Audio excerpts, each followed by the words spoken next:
राधे राधे दोस्तों, श्री जी education point में एक बार फिर आपका स्वागत करती हूँ। तो इसी सीरीज में हमारा सेकंड चैप्टर जो है वो अब शुरू हो रहा है। तो इसके अंदर हम पढ़ेंगे कि मुगल बादशाह जो ईस्ट इंडिया कंपनी का आना और फिर उसके बैकग्राउंड में मुगल बादशाहों के बारे में कि 1707 तक जो थे औरंगजेब आखिरी सबसे शक्तिशाली बादशाह रहे और उन्होंने मृत्यु के बाद बहुत सारे जितने भी मुगल सूबेदार और जमींदार थे उनकी ताकत फीकी पड़ने लगी, जिसके तहत क्षेत्रीय रियासतें उभरने लगी। यानी कि जो छोटे छोटे सूबेदार और जमींदार जो उनके समय उनके अंडर काम करते थे वो ऊपर उभरने लगे। फिर उसके बाद पूर्व में अगर ईस्ट इंडिया कंपनी के आने से अगर तात्पर्य ये है कि 1600 ईस्वी में ईस्ट इंडिया कंपनी ने इंग्लैंड की महारानी एलिजाबेथ प्रथम से चार्टर इजाजतनामा हासिल कर लिया, जिससे कि कंपनी को पूरब से व्यापार करने का एक अधिकार मिल गया। तो मित्रों, इसके अंतर्गत ये भी है कि इंग्लैंड में जितनी भी जैसे कंपनी आई तो इसका अर्थ यह है कि इंग्लैंड की दूसरी कंपनियां यहाँ पर अपना अधिकार जमाने या व्यापार करने नहीं आ सकती। किंतु उसी समय इजाजतनामा भी इनको मिल गया था, तो इनका एक तरीके से मोनोपोली हो गई थी भारतीय व्यापार के ऊपर। अंग्रेजों से पहले ही पुर्तगाली गोवा में ठिकाना बना चुके थे, तो वहीं 17वीं शताब्दी में डच भी हिंद महासागर में व्यापार की संभावनाएं तलाशने लगे थे। फिर यूरोप के अगर बाजारों में देखें तो फिर यूरोप की सूती कपड़े और रेशम की जबरदस्त मांग के चलते इसके अलावा काली मिर्च, लौंग, इलायची, दालचीनी की भी बहुत मांग थी। तो मित्रों, हमारी जो है व्यापार की अत्यधिक डिमांड के चलते ही ईस्ट इंडिया कंपनी को बहुत ज्यादा पैमाने पर फायदा हो रहा था, जिससे कि दूसरी कंपनियों के मध्य प्रतिस्पर्धा भी बढ़ रही थी। अगर इसके पश्चात देखा जाए तो उसमें ईस्ट इंडिया कंपनी द्वारा बढ़ती कीमतों के चलते मुनाफा उनका घटता जा रहा था, जिसने की व्यापारिक कंपनियों के मध्य लड़ाई कराने की भी शुरुआत एक हमें देखने को यहाँ से मिल जाती है। फिर वहीं ईस्ट इंडिया कंपनी द्वारा बंगाल में व्यापार अगर देखें तो पहली इंग्लिश फैक्ट्री 1651 में हुगली नदी के किनारे शुरू हुई। 1696 तक कंपनी ने किलेबंदी भी करनी शुरू कर दी, साथ ही इनको शुल्क मुल्क मुफ्त व्यापार का अधिकार मिल गया। परिणाम था बंगाल में राजस्व वसूली अब बहुत ज्यादा कम हो चुकी थी मित्रों। तो उसके बाद व्यापार से युद्ध तक अगर देखा जाए तो 18वीं सदी तक की शुरुआत में कंपनी और बंगाल के नवाबों के टकराव काफी बढ़ता जा रहा था। पहले मुर्शीद कुली खां, फिर अली वर्दी खां तथा आखिर में हमारे सिराजुद्दौला थे जो बंगाल के नवाब बने। इन्होंने कंपनी को रियायतें देने से भी मना कर दिया तथा कंपनी से नजराने मांगे। वे उनकी किलेबंदी को भी बढ़ने से रोकने का सोचा। कंपनी टैक्स चुकाने को तैयार भी नहीं थी।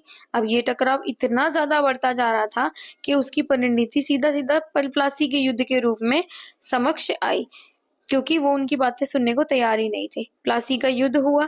सिराजुद्दौला की जगह कंपनी एक कठपुतली नवाब चाहती थी, जिससे कि उसे रियायतें सुविधाएं दे सके और बदले में उसकी कहना भी माने। दोनों पक्षों के मध्य टकराव जो था वो बढ़ता जा रहा था। नवाब ने इधर 30,000 सिपाहियों के साथ कासिम बाजार की इंग्लिश फैक्ट्री पर हमला बोल दिया, तो वहीं अंग्रेज जहाजों को घेर लिया गया और गोदामों पर ताला भी मार दिया गया।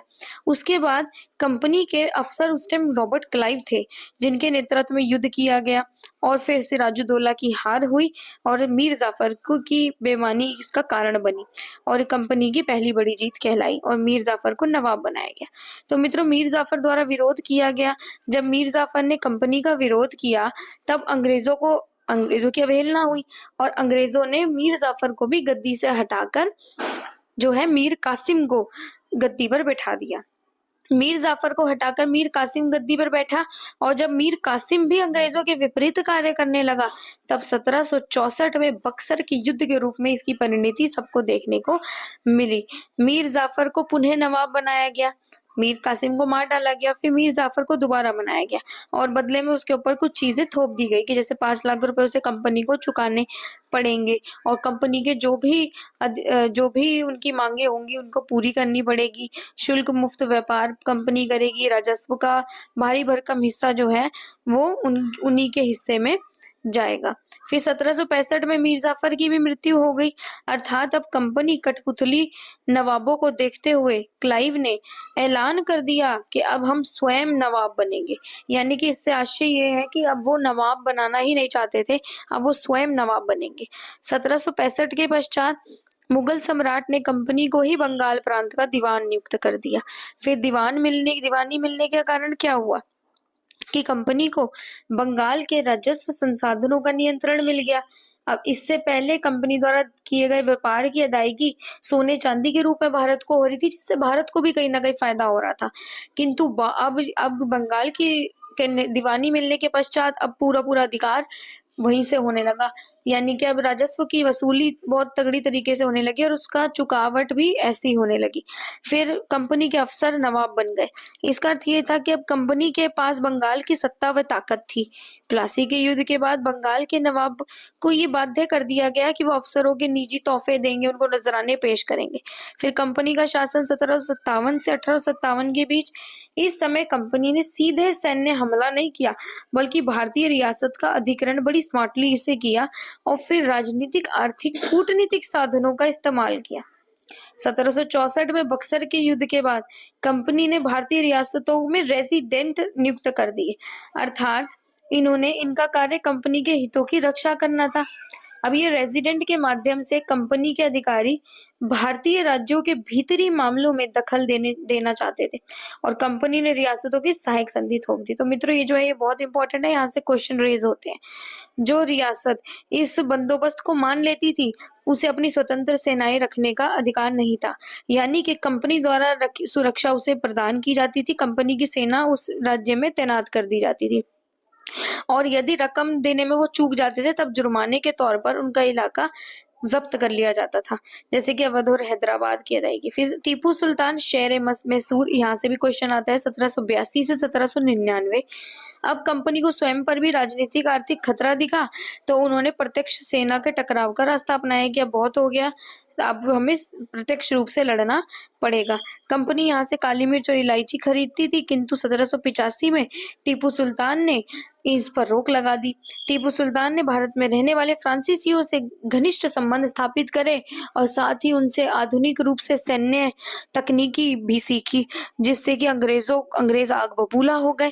फलतः मैसूर के साथ अंग्रेजों की 4 जंग हुई। तो 1767 से 1769, 1780 से 84, 1790 से 92 और सन 1799। 1799 में आखिरी श्रीरंगपट्टनम की आखिरी जंग में कंपनी को सफलता प्राप्त हुई तथा टीपू मारे गए, वह मैसूर पर सहायक संधि थोप दी गई। फिर मराठों के साथ भी इनका बहुत ज्यादा झगड़ा हुआ। 1761 में पानीपत का तीसरा युद्ध हुआ। इसमें मराठों की हार के बाद दिल्ली से देश का शासन चलाने का मराठों का सपना चूर चूर हो गया और कई राज्यों में उसे बांट दिया गया। इसमें सिंधिया, होलकर, गायकवाड़, भोसले जैसे राजवंश के हाथ में पावर आ गई और ये सरदार एक पेशवा के अंतर्गत राज्यमंडल के सदस्य थे। पहले युद्ध के बाद सालबाई की संधि, दूसरे युद्ध अंग्रेज मराठा युद्ध। तो इस प्रकार ये ऐसे था। तो फिर वहीं पे नेक्स्ट हमारी आती है सर्वोच्चता की नीति का दावा। इसके अंतर्गत क्या होता है कि लॉर्ड हेस्टिंग्स जो है इन्होंने ये नीति की शुरुआत करी। इसमें जो है कंपनी का दावा था कि उसकी सत्ता सर्वोच्च है, इसलिए वह भारतीय राज्यों से ऊपर है, अर्थात वही भारतीय राज्यों की रियासतों को अच्छे तरीके से निभा सकती है और आगे बढ़ा सकती है। तो इसी के बल पर प्रतिरोध को दबाते हुए उसने कर्नाटक, अफगानिस्तान, सिंध, पंजाब का अधिग्रहण भी कर लिया। तो वही मित्रों फिर विलय की नीति लॉर्ड डलहौजी 1848 से लेकर 1856 तक आई और फिर इसी के तहत क्या हुआ कि यदि किसी शासक की मृत्यु हो जाती है और उसका कोई अपना वारिस नहीं है तो वो किसी भी अडॉप्टेड को हटाकर उस राज्य को अपने अंदर अधिग्रहण कर लेगी, यानी कि उस पर अपना हिस्सा कर लेगी। वो भूभाग जो है वो अंग्रेजों का हिस्सा बन जाएगा और इस सिद्धांत के आधार पर सतारा, संबलपुर, उदयपुर, नागपुर, झांसी अंग्रेजों के हाथ में सीधा सीधा रूप से चली गई। तो वहीं पर देखा जाए तो ये मित्रों यहाँ पर जो है इनको अधिग्रहण किया गया। तो फिर नए शासन की व्यवस्था भी यहाँ पर आई।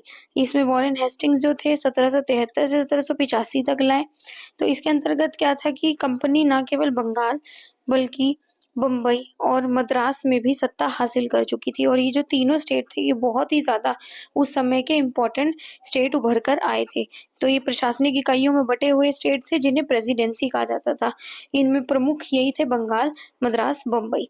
फिर 1772 की एक नई न्याय व्यवस्था आई। तो नई न्याय व्यवस्था जो थी वो 2 अदालतें थी, फौजदारी अदालत और दीवानी अदालत। इसमें फौजदारी अदालत में काजी और मुफ्ती के अंतर्गत थी और वे कलेक्टर की निगरानी में कार्य करते थे, तो वहीं दीवानी अदालत के मुखिया जिला कलेक्टर होते थे और मौलवी व पंडित उनके लिए भारतीय कानूनों की व्याख्या करते थे। तो वहीं 1773 में रेगुलेटिंग एक्ट के तहत नए सर्वोच्च न्यायालय की स्थापना की गई। ये बहुत इंपॉर्टेंट हो जाता है क्योंकि इस समय हमारा पहला सर्वोच्च न्यायालय भारत का बना। फिर इसके अलावा कलकत्ता में अपीलीय न्यायालय, सदर निजामत अदालत की स्थापना की गई। तो फिर वहीं देखें तो गवर्नर की मैंने एक टाइमलाइन छोटी सी यहाँ बना के दे दी है, जिससे कि सीक्वेंस में ये सारी चीजें जो भी घटनाएं घटी इस चैप्टर के अंतर्गत वो इन्हीं लोगों के अंतर्गत घटी। तो आशा करती हूँ कि आपको इसकी समझ बनी होगी। राधे राधे। कमेंट करके जरूर बताएं। राधे राधे।